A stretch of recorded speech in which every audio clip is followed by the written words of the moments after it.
Hi, I'm Callie and welcome to the Dragon Horde.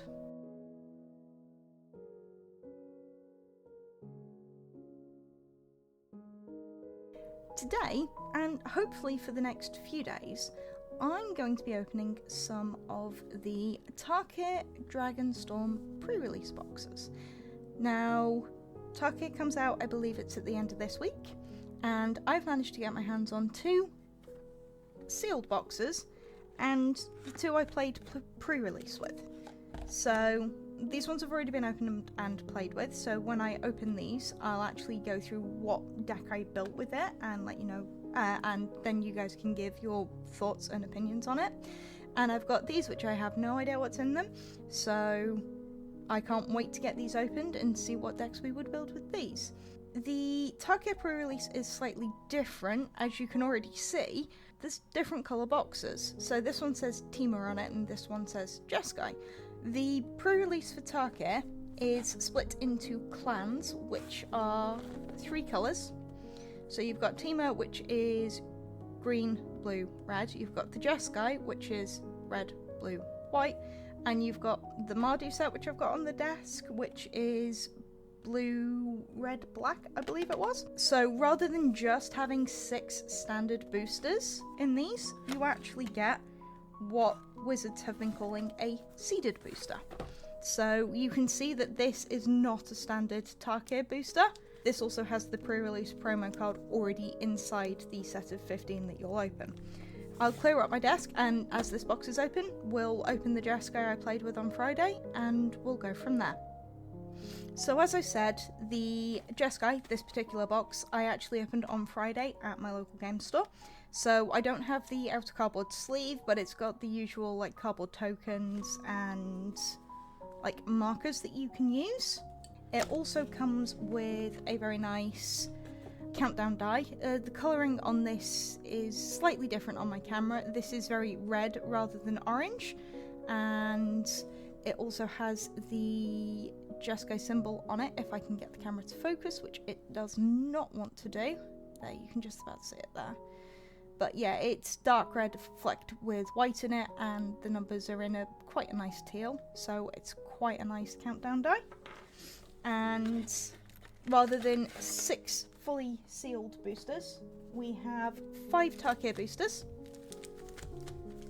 and the specific Jeskai booster. I'll open that at the end so we can see what cards we got from that one. These are all in the order I opened them. While I was opening them, I actually photographed the 15 cards, so they should all be in the correct order as well. So the only difference you're getting is you're not getting the ASMR of me opening the pack this time. So we have a token on the back, so in this case it's a treasure elephant token. We then will have a dual land. It could be a base land, but in this set they seem to mostly be dual lands. So in this one I've got a Swift Water Cliffs. And we have a Roamer's Routine. We have an Osseous Exile. We have a Dispelling Exile. We have a Delta Blood Flies. We have a Seize Opportunity. Now, you'll notice that I've put these in a slightly different order than I normally do. That's because with the Jeskai colouring being white, blue, red, I'm going to keep these in the middle. I'm going to keep my my green and black over to one side, and that's because chances are I'm probably not going to be using these colours to build with. And I'll put my multicoloured and my lands over here. I mean, my dual lands are going to be up at the top so you can see which ones I've got, but lands would normally go about here. We have a Rescue Leopard. We have an Embermouth Sentinel. We have a Dragon Brood's Relic. We have a Constrictor Sage. We have a Keru Goldkeeper. We have a Synchronized Charge. We have a Mardu Siegebreaker. And a Nature's Rhythm. So it's a fairly good spread for the first pack. There's already more green than I'd probably like, but it's a fairly nice split. So in pack 2 we have a soldier 2/2 and a soldier 1/1 token. And for the land we have a Thornwood Falls, which is blue-green, so again probably won't be using that. Might well use these Swift Water Cliffs. We have a Sagu Wildling, a coordinated maneuver. Brain was failing on that one then. We have a Digu Island Dragon. He's one of the big dragons in the set. I really quite like him. We also have a Feral Death Gorger. That's 3 big dragons fairly early on in this pack. That's kind of nice. We have a Molten Exhale, a Lightfoot Technique, a Reigning Victor, a Storm Beacon Blade, which is a white card, a River Wheel Sweep, which is in the colours that I'm in, so Jeskai, and you can see that the symbol's actually on the card, which is a nice touch. Salt Road Skirmish, Whirling Stormbrood. That's a very pretty dragon. Again, it's another one of the big dragons in the set, but this is a dragon set, you'd expect a lot of big dragons. Thunder of Unity, and a High Spire Bellringer in foil.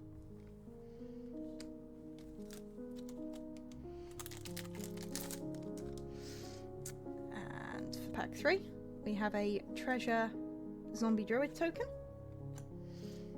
And for the land, we have a Scoured Barrens. We have a Snake Skin Veil, a Poised Practitioner, a Humbling Elder, a Dragon's Prey, a Shock Brigade, a High Spire Bellringer, another one, a Jade Cast Sentinel, Reverberating Summons, a Sculptor, Disruptive Stormbrood, a Jeskai Shrinekeeper, a Winter Night Stories, and a Fire Rim form in foil. So that's, what, 3 packs? Yeah, 3 packs. So this is pack number 4. I can already see that blue's going to be a fairly main colour, because there's a lot of blue, and, you know, might splash red. Depends on what I get in the rest of the cards, I suppose. We have a Spirit token, and a Spirit token. And for the land, we have a Blossoming Sands,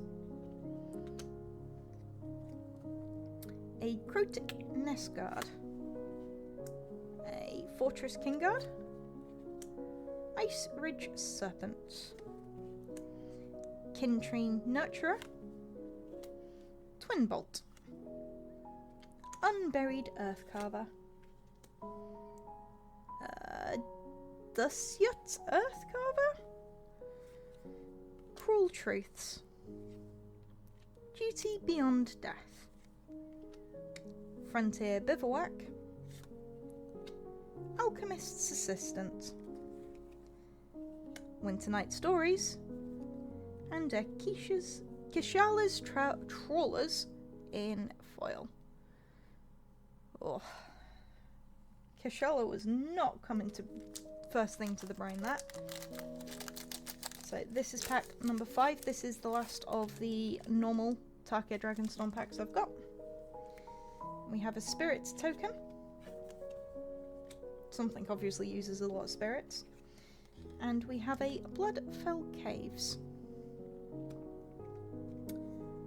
Sultai Devotee, Tempest Hawk, Riverwalk Technique, Asban Devotee, Narsip's Rebuke, Champion of Dasan, Rebellious Strike, Encroaching Dragonstorm, Strategic Betrayal, Frontline Rush, Mammoth Bellow, Lotus Light Dancers, and Snakeskin Veil in foil. So I think it was about this point I was really starting to wonder what colours I'd go for, because I've got a lot of green and I've got a lot of very good green cards in this pack, but I still have my seeded booster to open. And I was very much struggling, going, oh my god, I don't know what to pick. And we have on the back a Swift Water Cliffs. I don't know why I keep trying to call it a Saltwater Cliffs, it's not. And for the foil promo, I have a Naga Fleshcrafter with the Jeskai symbol on it, which is nice. No, that's not Jeskai. No, that's the Jeskai symbol, looking like an eye. I don't know which of the symbols that is. It's not one of the ones I've got in front of me, so that does not help. It's probably Sultai. Sage of the Skies. Mystic Monastery. Riverwheel Sweep. Jeskai Shrinekeeper. Equilibrium Adapt. Monastery Messenger. Jeskai Devotee. Meticulous Artisan. High Spire Bellringer. Roiling Dawnbreaker. Molten Exhale. Focus the Mind. Ringing Strike Mastery. So, I think it was at this point where I went, I'm gonna go with the Jeskai colours. I'll go main blue and I'll splash the other two. I got 10 minutes into building that and then I went, no, I'm gonna try black-green. And then gave up on that as a seriously bad idea and went back to my original idea. What I will do is I will pack away these cards for the ones that I didn't use. I'll lay them out so you can see the deck that I built and we'll talk around it further. So, from the cards you can see laid out in front, from here to here, you can see that I went fairly blue heavy across my deck with a splash of white and a splash of red. Turns out there are slightly more red cards or red pips than you would think. So I included both of my Swiftwater Cliffs and I included the Mystic Monastery, which is the Jeskai, and the Frontier Bivouac. Not because this gives me green, but because this gives me a second chance at either blue or red. I went with 6 islands, 3 mountains, 3 plains, and this combination of mostly monsters. It worked remarkably well. I won a couple of rounds with it. I think I even won a match with this deck. So you can see there's not much blue that I didn't include. There's a couple of whites, and there's a fair amount of red. And there's the remaining multicoloured cards that I didn't use. The black and the green. And there were these 3 multicoloured cards down here that I could have included, but I had to cull something. And as good as the Riverwheel Sweeps are, I felt that the Jeskai Shrinekeeper was better. And this particular card did win me at least one round of playing, so I was really happy to include that. The Monastery Messenger, again, could have included that, but I went with something else that was 3 pips rather than a multicolour card instead. It played well, so the fact I went mostly blue with a splash of red and a splash of white, I felt it was a good choice at the time. I got very overwhelmed trying to go black-green. If I'd have stuck with it, I'd have probably been alright. There was a couple of, green lands tapped with something else that I could have used if I'd have gone green-black, but it just felt that Jeskai was the right set of 3 colours to go with this. It was very fun to play. I really enjoyed playing on the Friday night when I opened this, and I think my opponents had fun, so that in the end that is all that matters. Thank you very much for watching, and I hope you all have the day you deserve.